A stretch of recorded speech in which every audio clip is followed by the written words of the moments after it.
Bonsoir à toutes et à tous. Merci de nous recevoir à travers cette édition du soir de la télévision Bonferrey. Le Conseil national pour la sauvegarde de la patrie CNSP doit reprendre le dialogue avec la CEDEAO en vue d'aboutir à l'élaboration d'un calendrier pour le retour à la démocratie. Affirmation de la secrétaire d'État adjoint aux affaires africaines des États-Unis lors d'un échange avec des journalistes nigériens. En tant que bon partenaire du Niger, les États-Unis sont disposés à travailler avec le CNSP. N'est-ce pas, Moustapha Abdelrahman Zangoma? C'est par visioconférence que la secrétaire d'État adjointe des États-Unis aux affaires africaines a échangé avec les journalistes nigériens.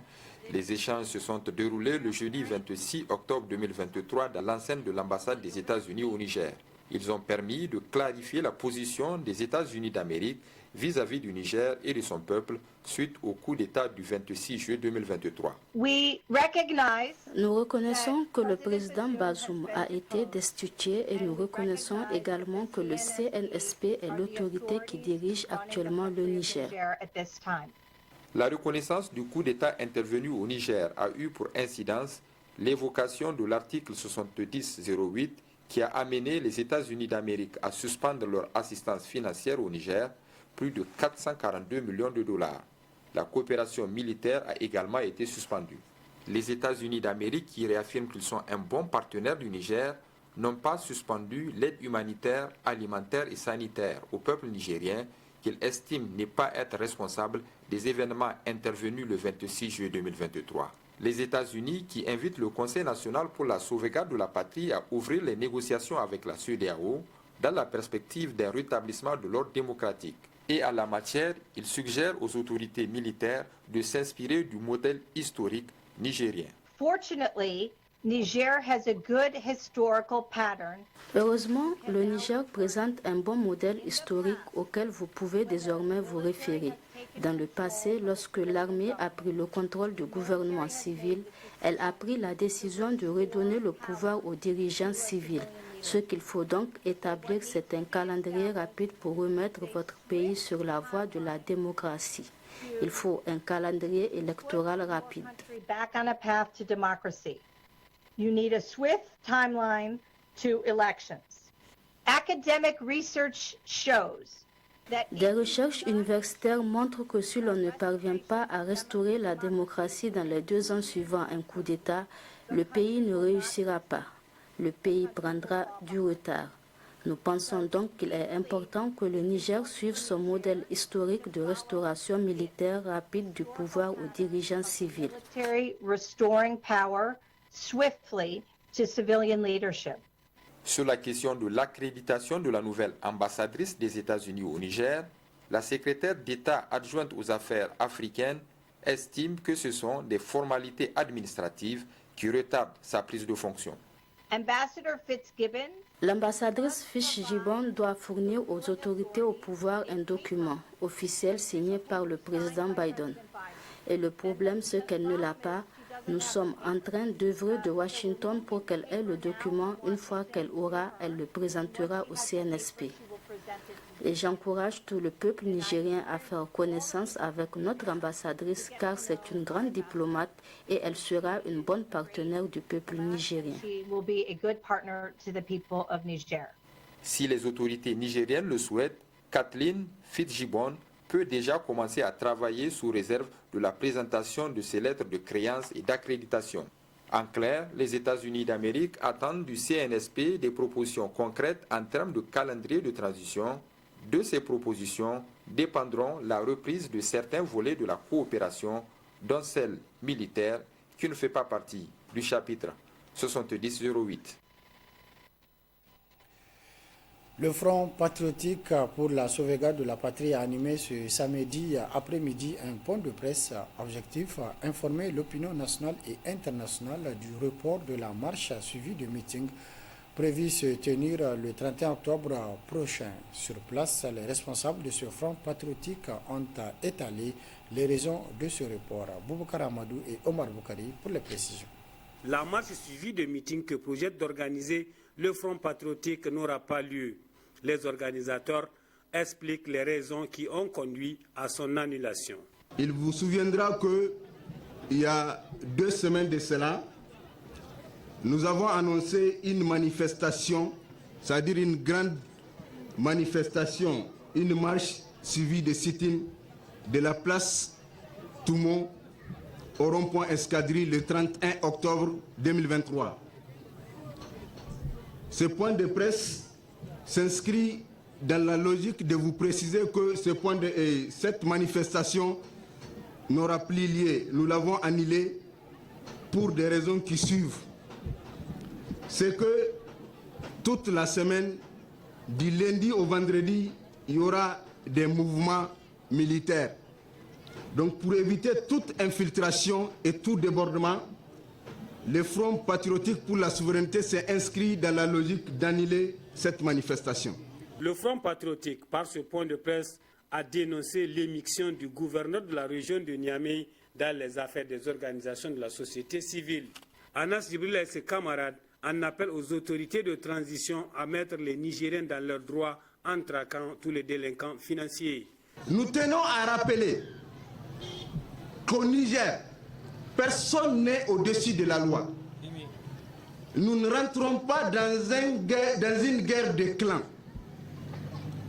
Et nous tenons à préciser à toutes ces personnes et à qui veut l'entendre qu'au Niger, à partir du 26 juillet 2023, tout Nigérien,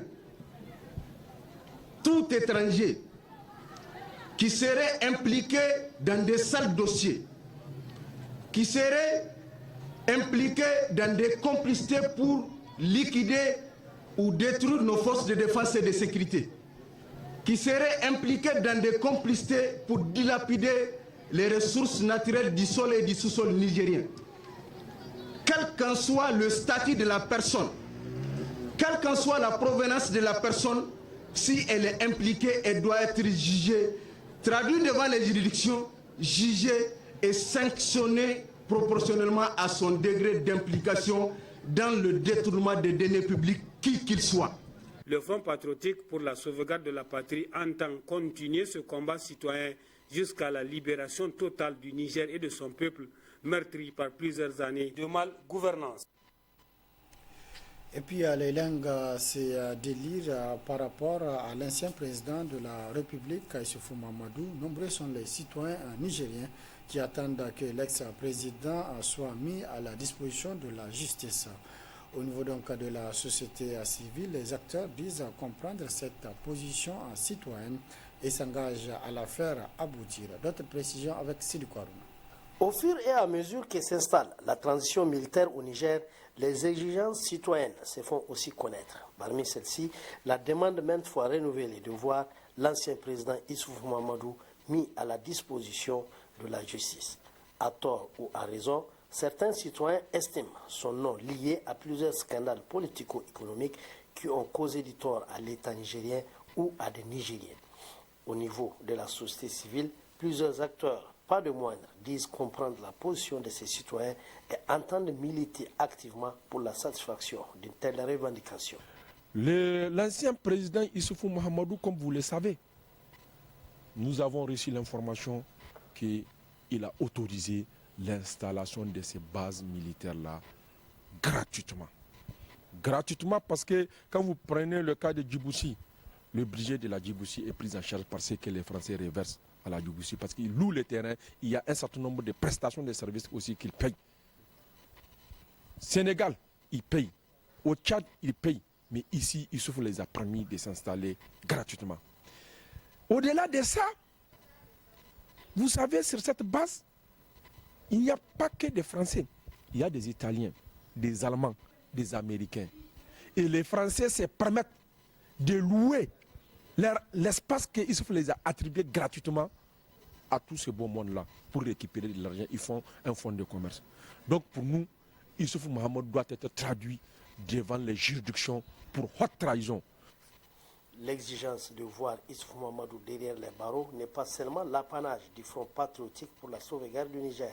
C'est une ancienne revendication du M62 qui n'a pas du mal à justifier les raisons pour lesquelles il réclame la tête de l'ancien président. Au président de la République d'antan d'engager des poursuites judiciaire contre Issouf Mahamadou pour haute trahison, et ce pour un certain nombre de raisons. Nous avions évoqué la question du chemin de fer qui pour nous est caractérisé par des violations graves des droits humains, notamment les droits économiques et tout. Et également la question de la gestion des ressources naturelles, parce que dans sa gouvernance, il a hautement compromis les intérêts du Niger en matière d'exploitation des ressources naturelles. Et là également, l'article 142 est très clair là-dessus. Il a également été à la base de l'avènement des bases militaires au Niger, dans notre pays. C'est-à-dire qu'il a une responsabilité directe ou indirecte de tout ce qu'il y a comme conséquences liées à la présence militaire des forces étrangères au Niger, y compris la complicité de ces dernières avec les groupes terroristes. Donc, quand on regarde la définition du terrorisme et de qui peut être poursuivi en tant qu'acteur de premier plan ou direct, on ne peut pas nier une quelconque responsabilité de Issouf à la matière. Au-delà du cas de Issouf Mahamadou, le M62 demande la rouverture de tous les dossiers ayant fait l'objet d'interrogations de la part des Nigériens.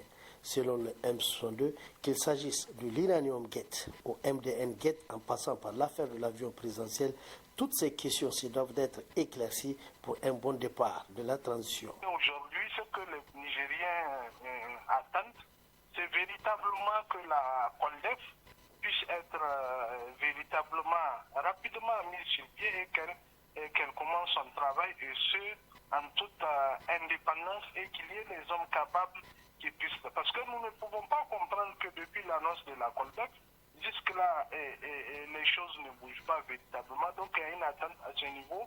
Et c'est de pouvoir quand même apporter de la lumière et que des sanctions soient prises contre les coupables de toutes ces questions-là qui ont été à la une dans notre pays, que ce soit par rapport à la question du MDN Gate, on le sait, la question de prêt de l'Exim Bank, la question, comment il s'appelle, tous les rapports de la Cour des comptes, toutes ces facturations qui ont été relevées par des institutions compétentes, notamment la Cour des comptes. Quand vous prenez le rapport de la Cour des comptes, à lui seul suffit véritablement pour engager une opération faute d'assainissement. Donc, pour tous ces acteurs, la question de l'inculpation de l'ancien président Issouf Mahamadou reste aujourd'hui une priorité, au même titre que l'exigence du retrait des troupes françaises au Niger. Ils estiment par conséquent plus que jamais nécessaire l'ouverture de ce dossier dans les plus brefs délais pour faire droit aux revendications populaires. En tout état de cause, ils n'entendent pas accorder de chèque en blanc par rapport au règlement de cette question.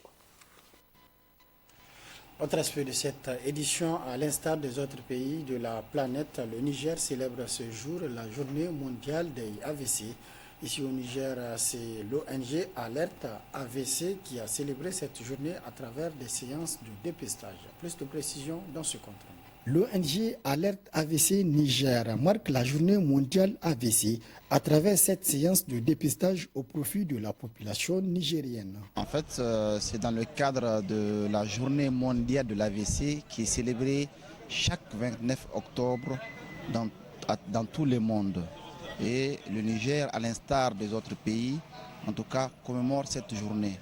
Et dans nos activités qu'on a prévu de faire, donc, il inclut cette journée de dépistage des facteurs de risque cardiovasculaires et aussi le calcul du risque de faire un AVC sur 5 ans et sur 10 ans. Et c'est gratuitement qu'on le fait à toute la population nigérienne qui le souhaite, en tout cas ici à Niamey. Les citoyens venus pour la circonstance ont témoigné leur reconnaissance à ce genre d'initiative. Je trouve ça vraiment très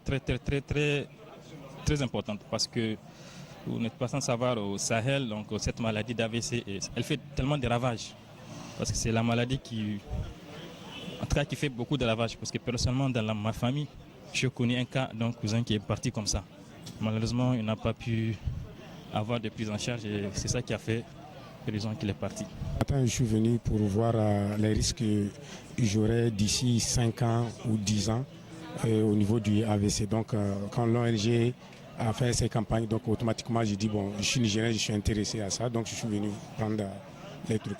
Effectivement, ils m'ont dit il y a des risques d'1,5 d'ici 5 ans et 3,5 aussi d'ici 10 ans. Donc je vais essayer de prendre mes précautions et surtout faire beaucoup de sport. À travers cette série d'activités, l'ONG Alerte AVC Niger entend sensibiliser la population pour une prévention des AVC, afin d'aider et accompagner les patients victimes d'AVC au Niger. Place à présent à la rediffusion de votre rubrique Line des journaux. C'est avec Moustapha Abdourahmane Zongoma et Aminata Yaya Maïga. Très bonne réception. Au revoir.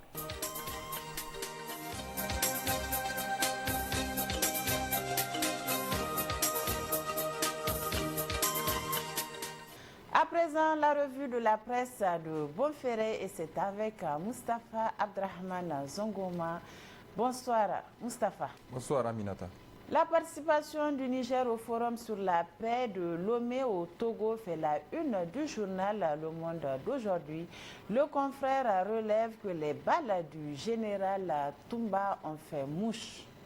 Pour la première fois depuis le 26 juillet 2023, le CNSP n'avait eu la possibilité de faire entendre sa voix dans le monde à propos de sa prise de pouvoir.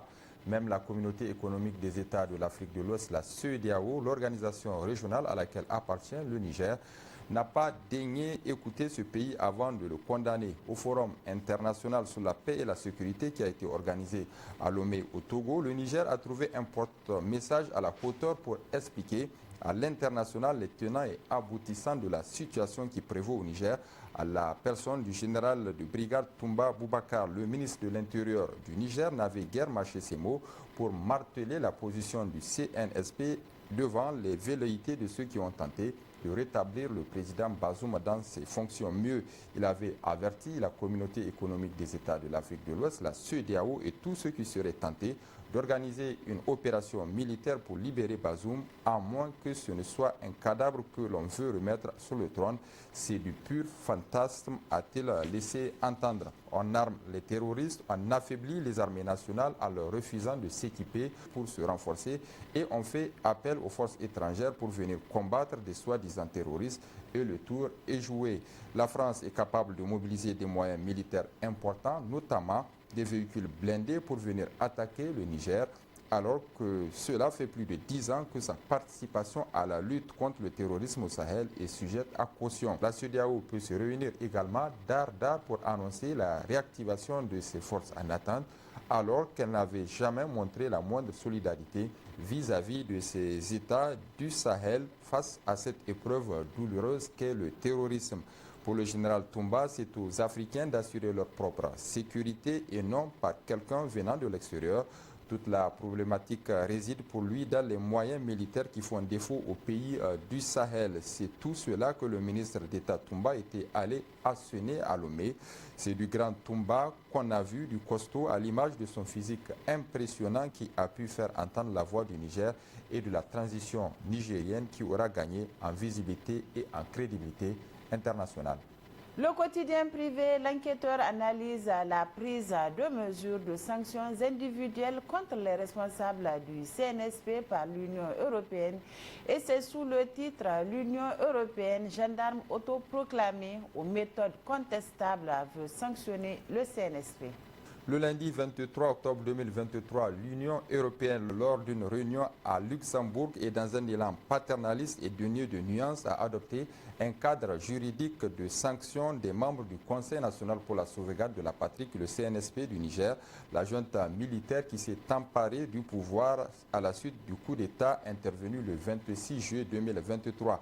Le mécanisme de sanctions envisagé par l'Union européenne prévoit entre autres le gel des avoirs, l'interdiction d'entrer sur le territoire européen et une privation d'accès à des financements venus de l'Europe. Le confrère condamne cette prétention de l'Union européenne qui, sous couvert de défense de la démocratie, semble oublier la complexité des dynamiques internes au Niger. En réponse au renversement du régime de Bazoum Mohamed, l'enquêteur rappelle que l'Union européenne a immédiatement suspendu son aide budgétaire et toute coopération sécuritaire avec le Niger. Ce geste lourd de conséquences pour un pays déjà vulnérable témoigne d'une absence d'analyse fine des enjeux. Est-ce vraiment en isolant le Niger que l'UE compte encourager un retour à l'ordre constitutionnel? Le journal s'interroge. Ces sanctions individuelles apparaissent moins comme une volonté d'établir la justice que comme un acharnement inutile. C'est une politique punitive envers un pays qui tente de trouver sa voie, même si pour le chef de la diplomatie européenne, Joseph Borrell, il est question d'envoyer un message clair pour faire comprendre aux militaires que le coup d'État militaire a un coût. Il serait peut-être temps de se demander si ce coût n'est pas trop élevé pour les citoyens ordinaires.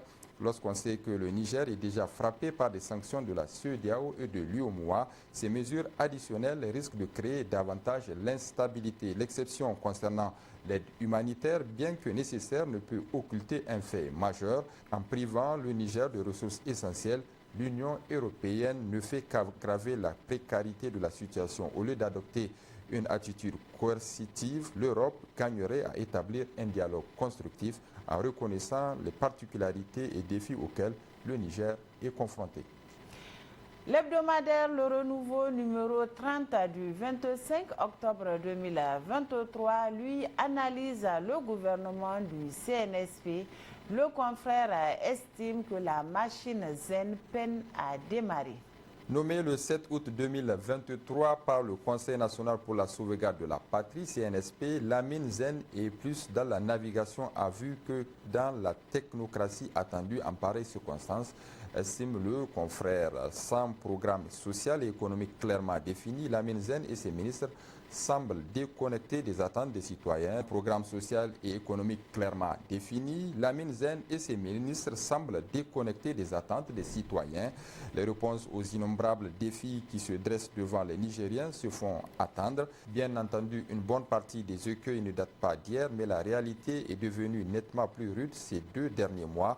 La situation est à la limite du supportable. Seuls ceux qui portent des œillères osent défendre le contraire. En nommant Bakariaou Sangaré au ministère des Affaires étrangères, le CNSP a commis une grosse erreur de casting.